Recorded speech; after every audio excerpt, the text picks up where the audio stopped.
Good morning, everybody, and welcome here to this wonderful atrium at Woodward's. My name is Philip Steenkamp. I am the Vice President, External Relations, and your host for this morning's event. I'd first like to acknowledge that we are here on the traditional territory of the Coast Salish people. I would like to welcome our elected officials. Larry Hayes is here, Chair of the Burnaby School Board, and Adrian Carr, Councillor of Vancouver City Council.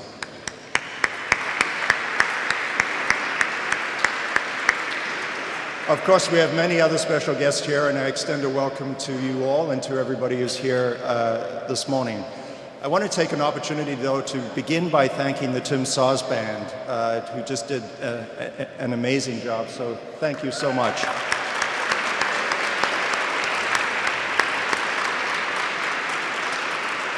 Tim, as some of you might know, is a well-known figure in the local music scene. He's a teacher, a composer, a performer, and a director.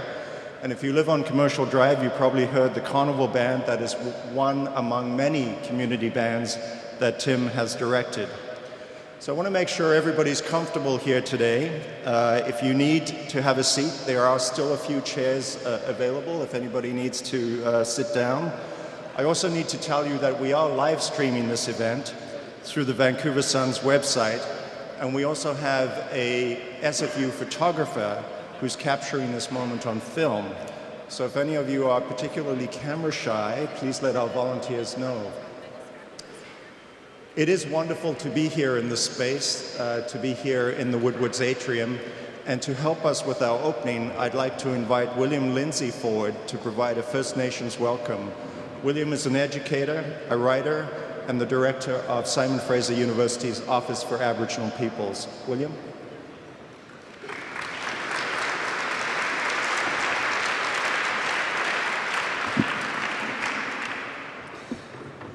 So, Tansei, Niwichi Waginak. As was mentioned, I'm William Lindsay, the director of the Office for Aboriginal Peoples at Simon Fraser University. I am of Cree Stoney background. So I do know some of my language from when I was growing up, which I've expressed a little bit so far, and I'll say just a few words in my language to finish off. So I've been asked to give the First Nations welcome or opening today as an unofficial future elder in training, I'm told. So that's what I'm here to do. And as was mentioned, we want to acknowledge the traditional territory of the Coast Salish peoples upon which Simon Fraser University campuses sit. The Squamish Nation, the Tsleil-Waututh Nation, the Musqueam Nation, and some of our other Coast Salish nations out in the valley. My traditional name is the Running Fox. My ancestors were people of the buffalo, but members of my family have been adopted into the culture of the people of the salmon and the cedar, among whom I've lived for 5 decades. So in my traditional language, I want to say Ishnish Niwichi Waginak, which means thank you, friends.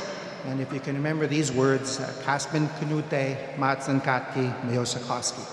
So I thank you, friends. May we have a rewarding and peaceful event today.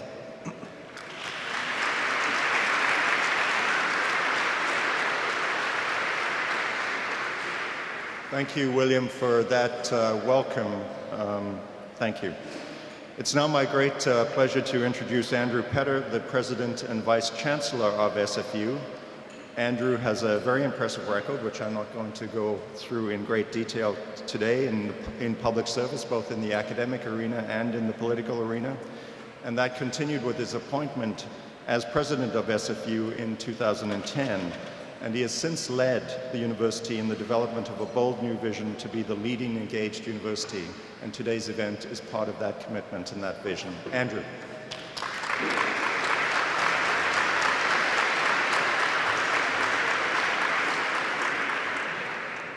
Well, thank you, Philip, and thank you, William, for that welcome, and welcome all. It's wonderful to see this turnout and this participation. It's particularly important when embarking on a project of this kind that we appreciate and honor both the physical space that we're in as well as the social and cultural history that has brought us here and brought us together. As a community, as a society, it seems that we don't get together often enough these days. Blame it on the car, blame it on the suburbs, blame it on the myriad options we now have to distract and entertain ourselves, it seems that in our enthusiasm to find ever better ways to go it alone, we've lost some of the institutions and practices that are essential for us to work together. It's one of those things we probably should have seen coming. Sociologists Robert and Helen Lind waved an early warning flag, a very early warning flag, in 1929 with a paper entitled Middletown, A Study in Modern American Culture. The Linds pointed to an increasing amount of time that people spent driving their cars, listening to the radio, and the corresponding decline in public interest in book clubs, lectures, and cultural activities. They also pointed a worried finger at the burgeoning film industry, which they found was too preoccupied with adventure and romance and not enough with issues of serious social concern. Neil Postman reignited this conversation in the 1980s with his book, Amusing Ourselves to Death. By then, we were also managing the influence of television, which Postman blamed for turning complex social issues into superficial images, for being less about ideas and more about entertainment. And that was decades before American Idol. A more recent scholarly examination of this subject emerged in the year 2000 from Harvard political scientist Robert Putnam in his well-known book, Bowling Alone: The Collapse and Revival of American Community. Putnam extended the list of our distractions.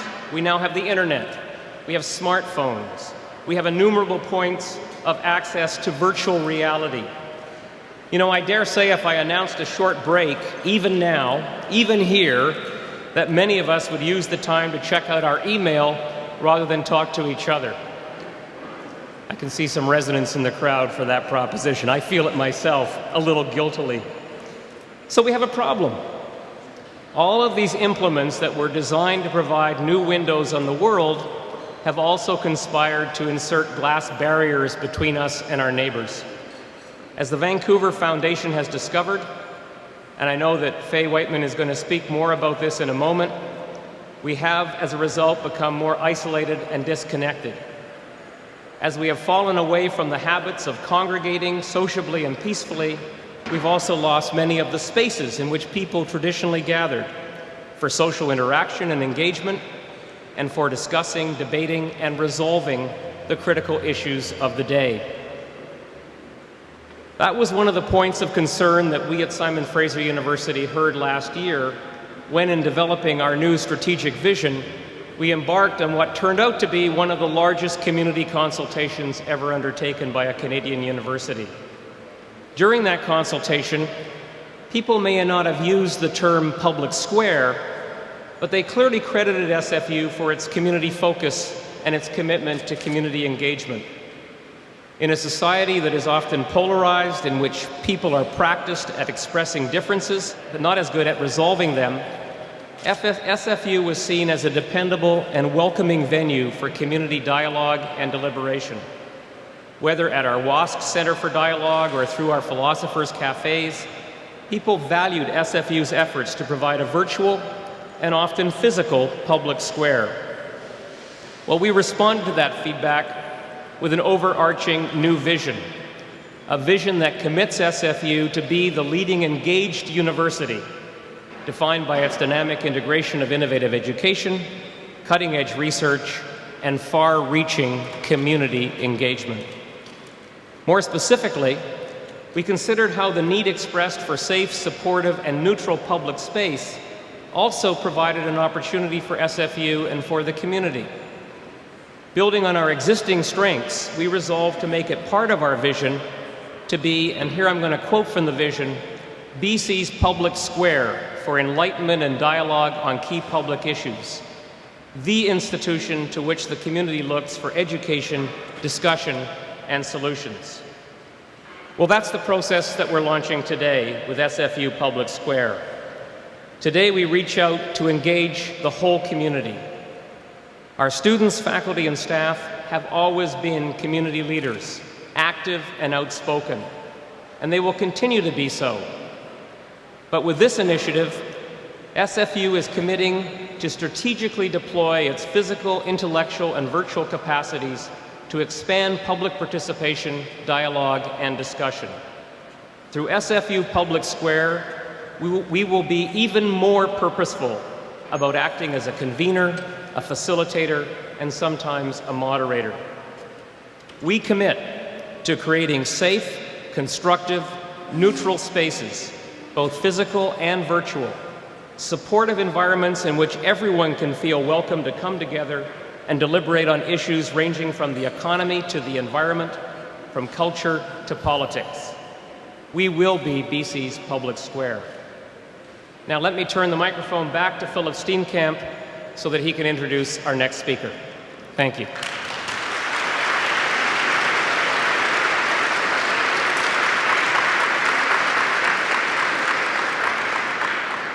Well, thank you very much, Andrew. It is now my great pleasure to introduce the person who had the unenviable task of designing and developing this idea into a full concept, our Executive Director, Shauna Sylvester.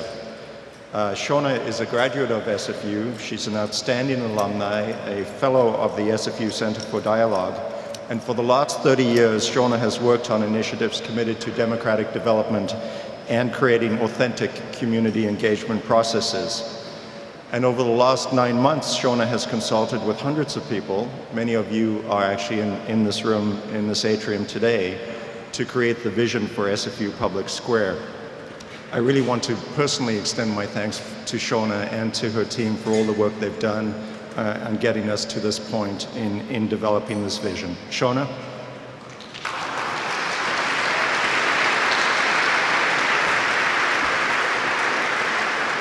Thanks, Philip. Good morning, everyone. What a great community. Take a look around. This is a public square. We have kids and newborns. We have seniors. We have our community. And I just want to say welcome to everyone. After 9 months of research and consultation, I'm so happy to be joining President Petter as we launch our SFU Public Square. As Philip mentioned, I've worked for many years in democratic development, and part of that for me has meant really looking for or creating the spaces where citizens come together to really grapple with issues. And I want to suggest that that's not an easy thing to do. If we look at the United States right now, we look at a country, I would say, that is deeply polarized, at a time when the social and economic reality really begs people coming together and really building bridges. And I think that there have been many times in our own province that it's been easy to fall back on positional politics rather than doing the really hard work of listening and collaborating together to find solutions. And so for me, this is where the SFU Public Square really comes in. There's something different going on in our region. And I think you'll see it in the Pecha Kucha. For those of you that know what that is, it's a gathering that in 10 hours and sometimes less, it sells out. 700 tickets sell out like that. It's in the WT2 space here in Creative Mornings, which is standing room only. It's in our own SFU City Conversations, again, standing room only. If you've looked at the Philosopher's Cafe, you've seen how much that's grown. It really has grown over the years. And there's all these informal salons going on in our city. So something is going on that's different. And I think in our city, in our region, and our province, there is an absolute hunger for an authentic and substantive discussions. And I hope that SFU occupies and is a part of that movement and really builds on those other initiatives that are going on in the city. I'm really proud of being a part of a university that says not only are we going to be a space for research, but we're also going to be a center of community engagement. That makes me extremely proud to be a part of that vision. And it's interesting, the whole concept of community engagement is not new at SFU.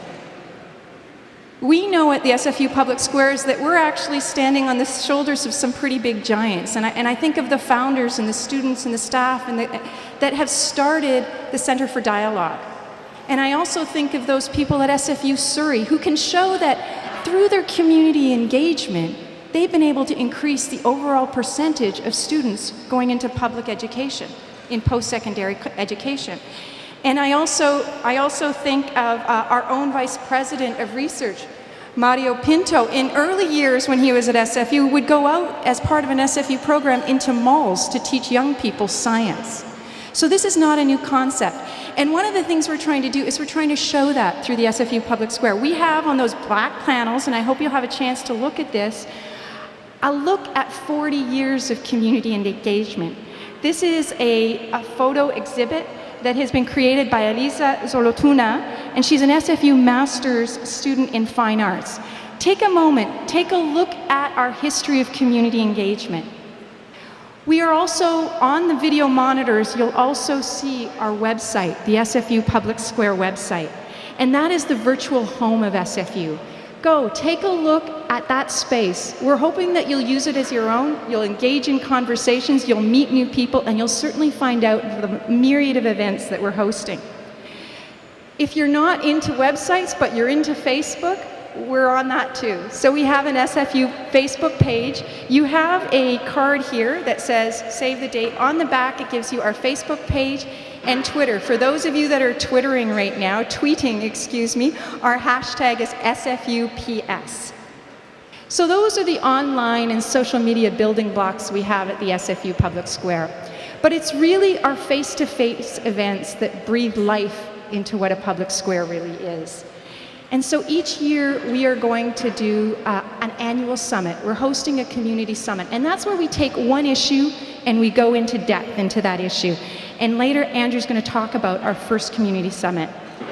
In addition to this, we have other initiatives. You also have another card here that talks about 2 SFU Public Square initiatives that are currently going on. One is our city conversations that take place the first and third Thursday of every month. And the second is lunchtime poems at SFU. And this is a showcase for new and emerging poems, and some of our most seasoned poems. And you know, our very first event, we expected, how many people would you expect for a poetry reading? We expected about a dozen. We had to keep bringing chairs. There were 70 people. It was standing room only. So please join us. Those are open to the public. In addition to those initiatives we'll be adding to this list, we'll be hosting the annual President's Forum across the region, and we'll be hosting the lecture series here at the Goldcorp Center of the Arts. In addition to those programs, there's something else we do. We want to be the go-to convener for engagement on issues of public concern. So this is part of a fee-for-service model. This is the business side of what we're doing. Groups come to us, and we, through professional facilitation and building on our scholarship and dialogue, provide that support. We've already had the pleasure of working and facilitating the Mayor's Task Force on Affordable Housing. And we're working, and it's nice to see Charles Gauthier here, with the Downtown Vancouver Business Improvement Association on roundtables with them. Now, whether it's in our active programming, our responsive programming, if it's online or across the table, the SFU Public Square is going to give meaning to SFU's vision of being the most community-engaged university in Canada.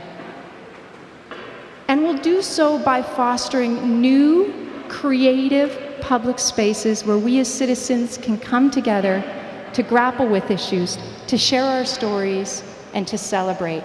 And this is an invitation to each of you. I hope you will see this as your own, and that you'll join us and become a part of the SFU Public Square. Thank you.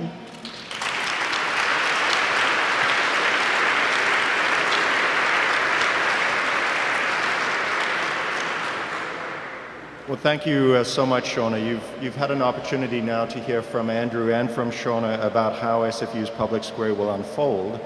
And I'd now like to ask Andrew to come forward and introduce the theme of the first Community Summit.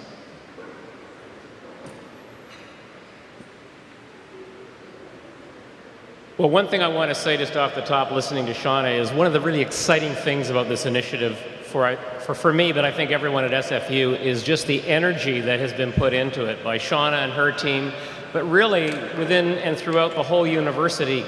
And the feedback we've gotten and take-up and interest from the community has added to that, and gives me great comfort that this public square is in fact going to become the kind of dynamic, interactive, and engaging space, virtual and physical, that can energize conversation, deliberation, and discussion in this community.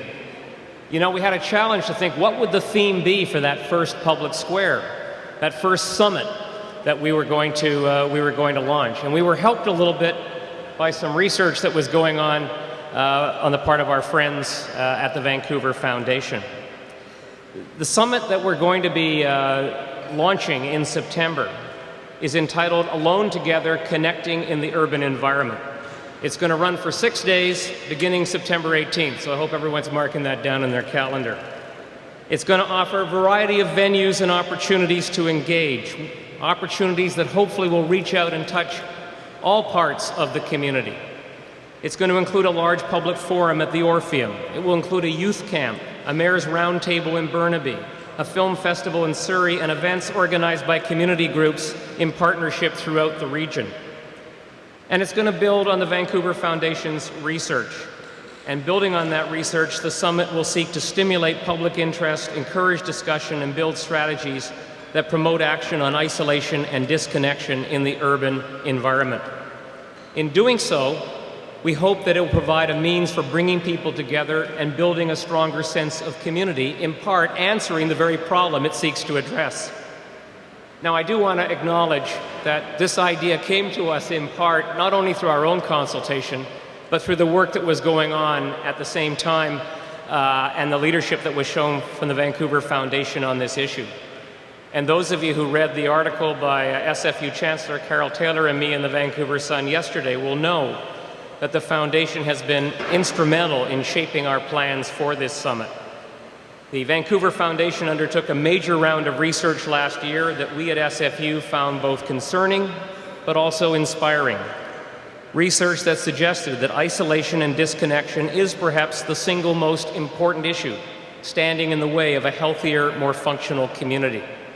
And based on that research, we saw an opportunity in partnership with the Vancouver Foundation to see if we could help not only generate part of that conversation and advance it, but also perhaps be part of the solution. So for more on this research and on the partnership, it's my great pleasure to introduce and welcome Vancouver Foundation President and CEO, Faye Wightman. Faye?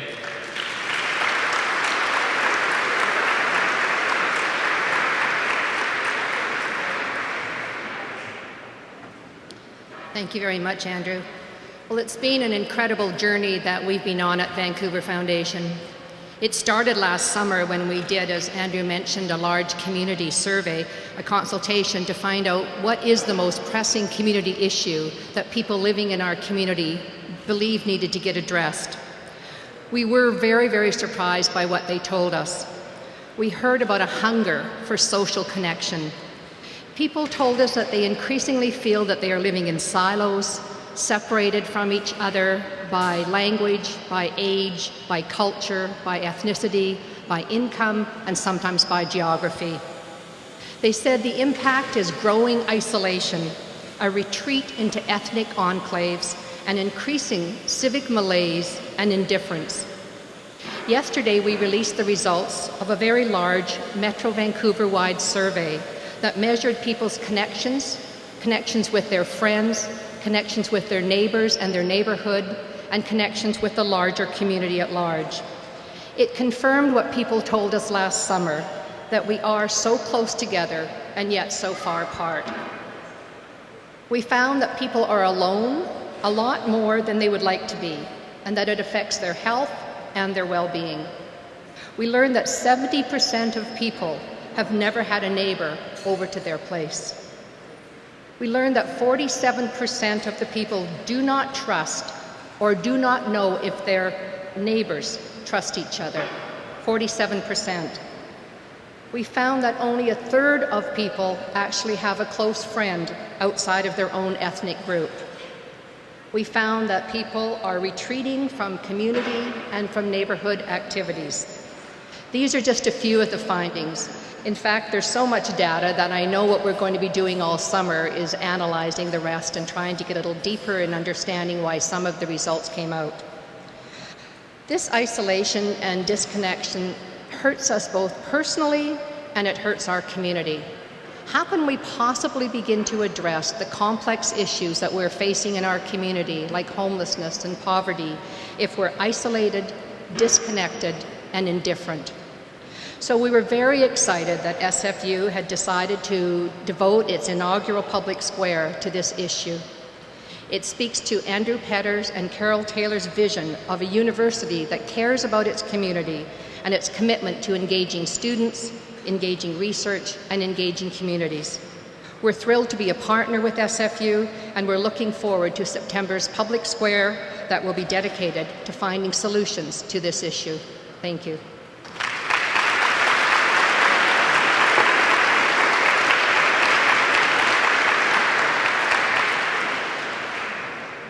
Thank you very much, Faye. I'd really like to extend my personal thanks to you and to the Vancouver Foundation for your leadership in addressing such an important issue in our community. We are very excited to work in partnership with the Vancouver Foundation on our first community summit. While you were talking, I thought it would be an interesting exercise to get everybody here to introduce themselves to the person they're sitting next to or the person they're standing next to. So if you just all take a moment, unless you feel too awkward.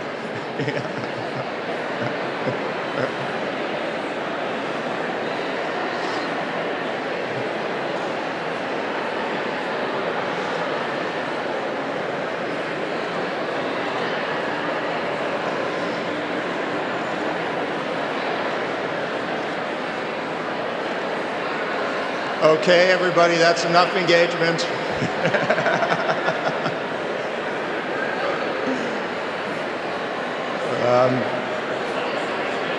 Yes. Well, thank you for that display, and in a moment you'll be able to resume your conversations. I want to provide a very quick reminder just to please save the dates, September 18th to the 23rd for our first community summit. As President Petter has indicated, there are a number of public events for people of all ages. Please check out the website or the Facebook page for details.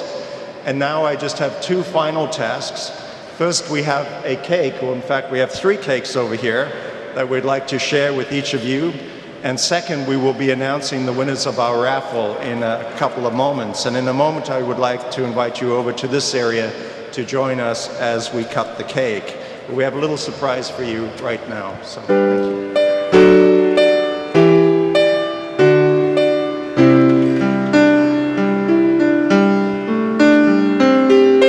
I'm gonna make a change for once in my life.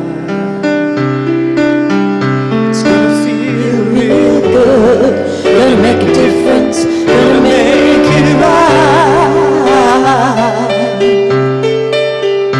As I turn up the collar on my winter coat, this wind is blowing my mind. I see the kids in the street without enough to eat. Who am I to be blind, pretending not to see their needs? A summer's disregard, a broken bottle top, and a one-man soul. They follow each other on the winding road, 'cause they got no place to go. That's why I want you to know I was starting with a man in the middle. I'm asking him to change his ways, and no message could have been any clearer. If you want to make the world a better place, take a look at yourself and make a change.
once in my life.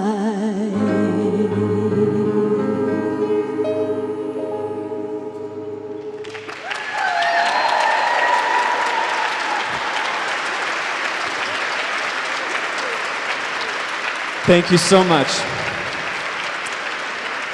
We are the PALS Chorus, and we are a 55-plus group. Well, I speak in the collective we, are a 55-plus group. We meet at the PAL Theatre in Cole Harbour, and we are very connected with this vision, alone together, connecting in an urban environment, because we come together for the sake of our passion, which is music, and the sake also, we like to do pop music because we like to stay connected with culture.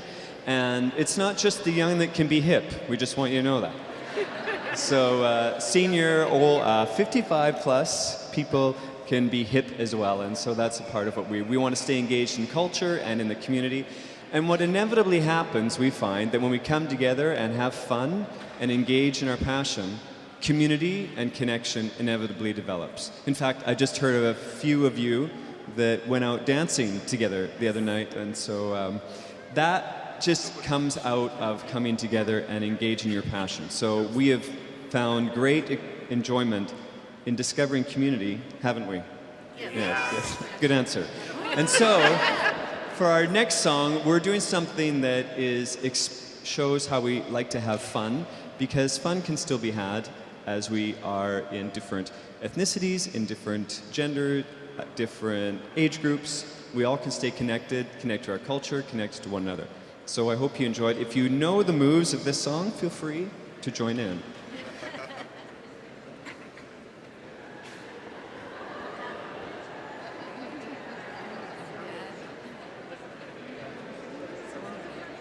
Can you?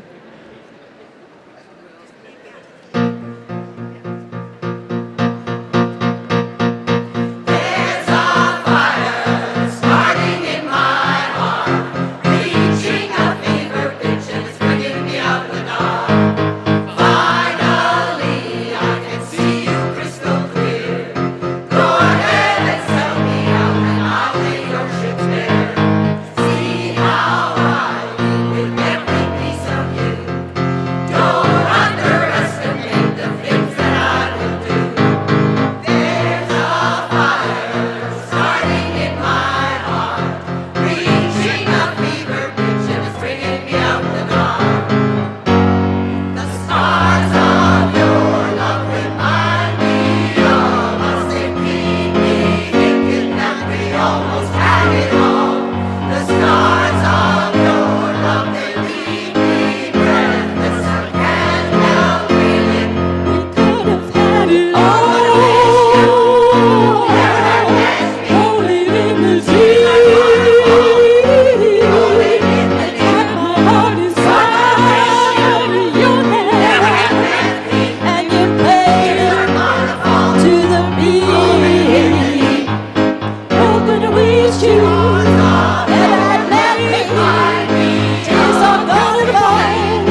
Thank you so much. That was wonderful. It was like being back in the gay bar on a Saturday night. It was incredible.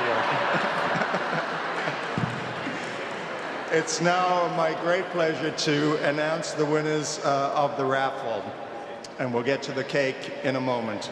So the grand prize, which is $100 in gift cards, Nesta's Steamworks, and the SFU bookstore, Jenny Rempel. So congratulations, Jenny.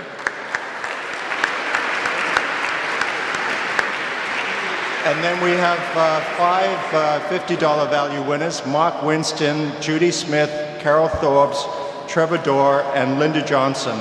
And you can collect your prizes at the reception table. So congratulations to all of you.